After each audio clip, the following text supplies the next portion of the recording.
and welcome to Family Tree Recipe. This is the show that spotlights family recipes from all over the globe. This season, we've taken the show to another level. Not only are we featuring delicious family recipes, we're pairing those savory dishes with exquisite wines. Our wine curator, Lindsay DeVore, will give us some insightful wine pairing tips on how to make those recipes even more delicious. We will also let you know how you can host a wine tasting featuring your own family recipe. But we'll get to that a little bit later in the show. Now let's join our host, Kathy Garver. Our Family Tree Recipe guest today is Janet Maxwell. Janet, come on in. I see you've already started. Here's an onion and some potatoes. I have. What are you making for us today? So I'm making a traditional Irish meal, which is called shepherd's pie. Sure. You're not a little Irish with your green, are you? Oh, I'm a wee bit Irish, Yes. Don't you know? I can tell it there. And Yes. so did this come up through your family heritage? It did. My great-grandparents came over from Ireland, and this recipe has been passed along. When my mother married my father, my grandmother made sure she taught my mother how to make my father's favorite meal. It's now my favorite meal. I make it for my own family. And it is? Shepherd's pie. Shepherd's pie. Now, I always thought that shepherd's pie was English. It's actually Irish. Well, because when I've been to England and I said, well, I'll have some shepherd's pie. Yes. Now you've set me straight, Janet. Well, perhaps we shared this dish across the lands. I'm Yes. not sure, but this is definitely passed down from my great-grandparents. So Excellent. I wanted to share it with you guys today. Well, thank you very much. I'm Sure. looking forward to having a taste of it, and I'll leave you to this kitchen and come back. Thank you. All right, let's begin. I started some onions and I went ahead and browned the meat and the carrots. I added a gravy to the mix. So there's peas and carrots and beef, as well as a little bit of onion that I've pre-chopped using the chopper here. And then to top it off, we're gonna do the mashed potatoes, but first we're gonna line the bottom of this actual stone crockery. And once we have this bottom layer complete, we mix it and we try to flatten it out because the potatoes have to lay flat onto the actual meal. Based on that, mash the potatoes with this amazing tool. And then what you're going to want to do is flatten it out as you enter it into the crockery. Here is the completed dish, and you can see from the sides the layers that were taken in the preparation. And I use the chopper for the set parsley, and then we just sprinkle the parsley over top after it comes out of the oven.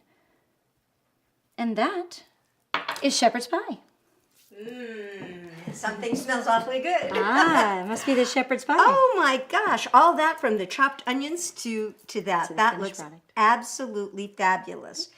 Well, our wine ambassador, we call her a wine curator today. Lindsay DeVore is going to have fun with that, picking out wonderful pairings of wine. And we'll take this over and maybe we'll dish it up first. But before that, you can go see Chef Rowdy, who's going to give you another wonderful kitchen tip.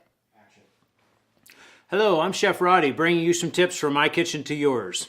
We're going to talk a little bit about onions. You see many different types of onions in the supermarket: white onions, yellow onions, red onions, other things that aren't really onions, but in the onion family. We have a shallot.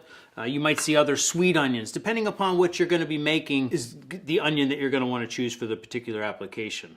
We're not really getting into the pairings right now. What I'm going to show you is onion safety and how to make some nice cuts for yourself. First of all, the question is always, how don't I cry when I do an onion? Please don't run it under the water as you're cutting it. Not very safe. Plus you're washing away flavor. You can always keep them in the refrigerator. If you don't normally keep them in the refrigerator, you can put them in the night before. That helps to solidify the little milky solids that are inside of that onion so that it doesn't evaporate as quickly up into your eyes. If you're wearing glasses, it's going to get trapped under there and make it more effective on your eyes as well. So I always try to find a spot where my onion doesn't want to roll around naturally and cut it in half. And you can see this is the part that's above the ground, and then we have the roots that are under the ground. There's very little waste on an onion. A lot of times people will cut the whole top and bottom off, and then there's a lot of waste. All we need to do is snip a little bit of the growing end that comes out.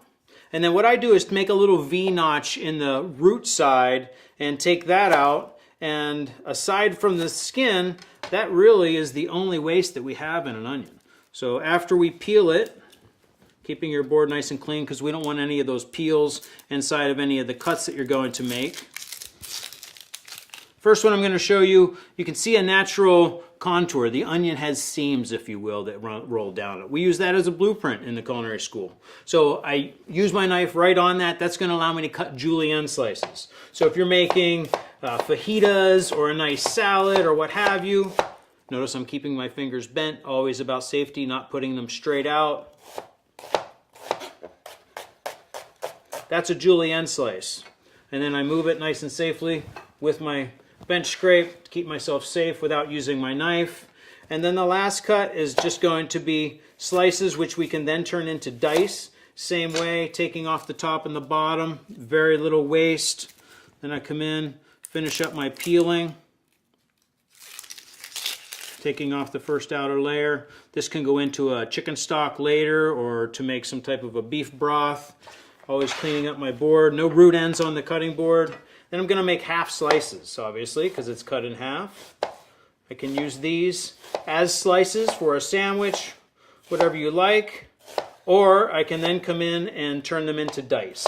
So coming right back over the top way that I showed you, following the blueprint of the onion, allows me to make dice for a chicken noodle soup or a pico de gallo or what have you. For this application, I am going to use a apparatus called the spiralizer. So I'm going to show you a little bit about cleaning.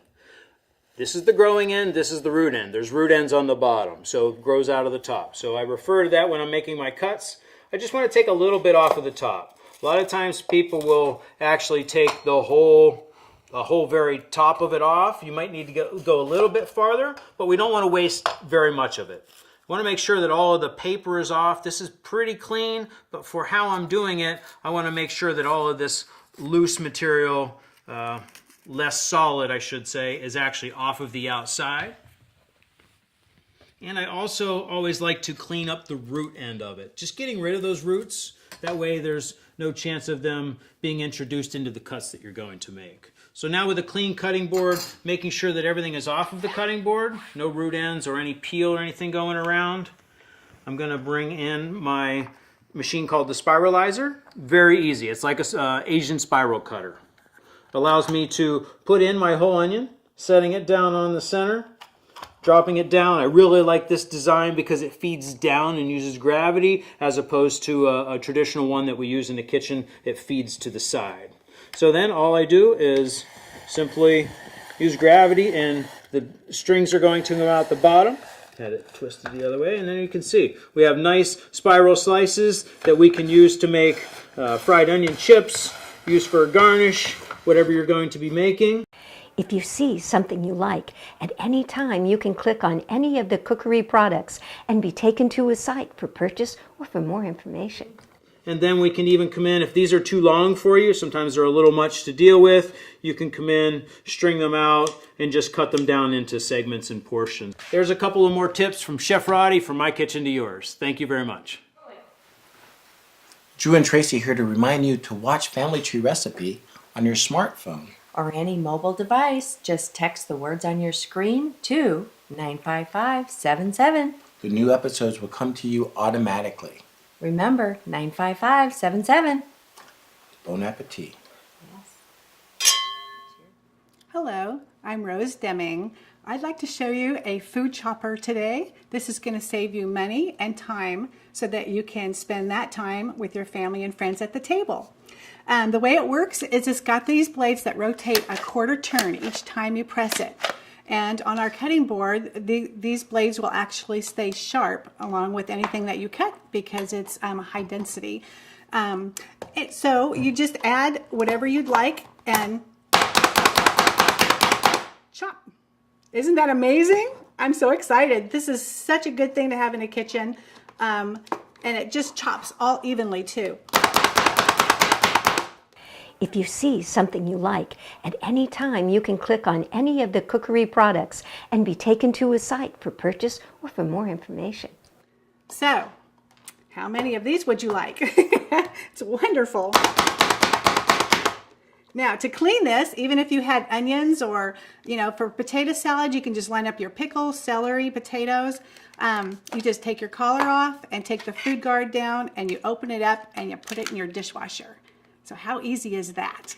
It does save a lot of time. I use it every day and I think you would love it if you give it a try. Thank you very much. Janet, this is such a fabulous, hearty, wonderful meal that you have made. Lindsay, what wine choices have you selected that would complement this? Well, there's so many flavors going on here that we've got 3 very different wines. We have a blend of different Chardonnays from different counties, from Sonoma, from Mendocino, and from Monterey counties. There's actually some notes of white pepper and nutmeg in here that actually add to and bring out some of the spices in this dish. This Chardonnay has luxurious aromas of lemon zest, vanilla, apple, white pepper, and nutmeg. On the palate, it's full-bodied with bright acidity and a long, crisp finish. Next, we have a Sonoma County Merlot. Our Merlot features rich aromas of ripe cherry and hints of violet. It has a hint of earthiness and minerality on the finish. And lastly, a Russian River Syrah. With a dense core of dark fruit flavors of plum, this Syrah has notes of black pepper and finishes with touches of leather and chocolate. Now, did you select a Chardonnay, a white wine, to go with the mashed potato topping, or? It can blend with that, but those extra spicy, white peppery notes actually adds to the flavors of the spices you chose in this dish as well. Well, I'm looking forward to tasting it. Now, where can the audience get some of these fabulous wines or find out more about it? All you have to do is click on the bottle. Click on the bottle and you'll be sent to a link where you can get more information, and better yet, try the wine for yourself and try it with friends, because what's more fun watching wine on TV than drinking it yourself? That's right. And I love technology. Is that the neatest thing? You just click and then you are taken to some place where you can actually get something that you see on TV. I think that's pretty cool. Yeah. All right. Well, cheers, my dears. Thank you, Janet, for making this wonderful meal. And we'll go right on back to Chef Rowdy for another kitchen tip. Cheers. Hello, I'm Chef Roddy, bringing you some tips from my kitchen to yours. A little bit about avocados today. Everybody likes a good guacamole or some avocado slices on your sandwich. How can we get those nice slices for on your sandwich? I have a couple of different ways we can show you.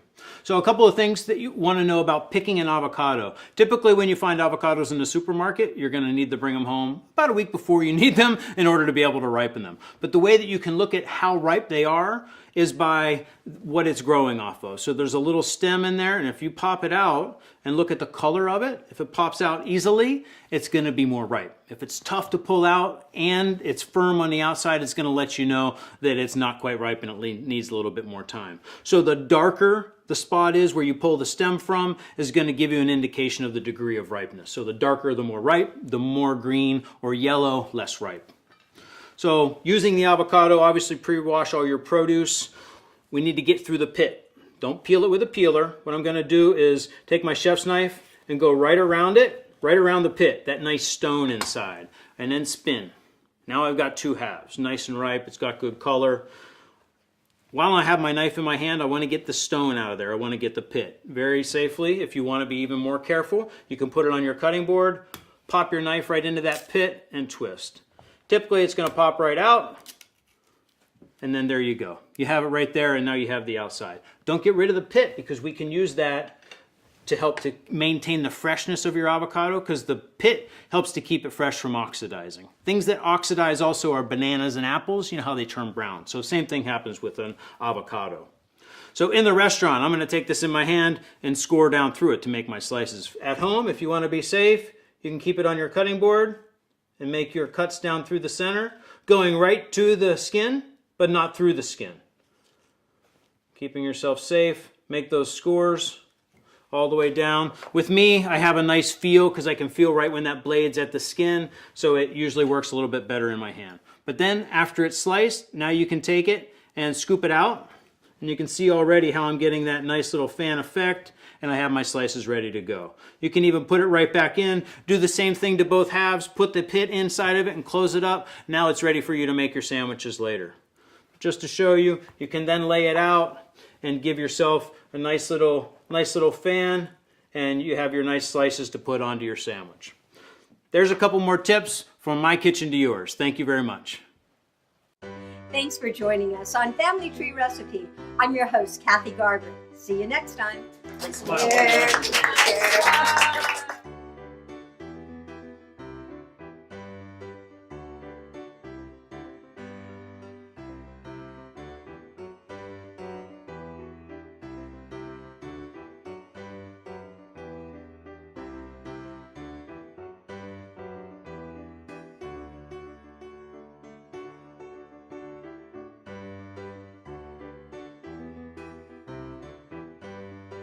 If you would like to host a wine tasting party featuring one of your own family recipes, get back to the person who sent you this show or click now for more information.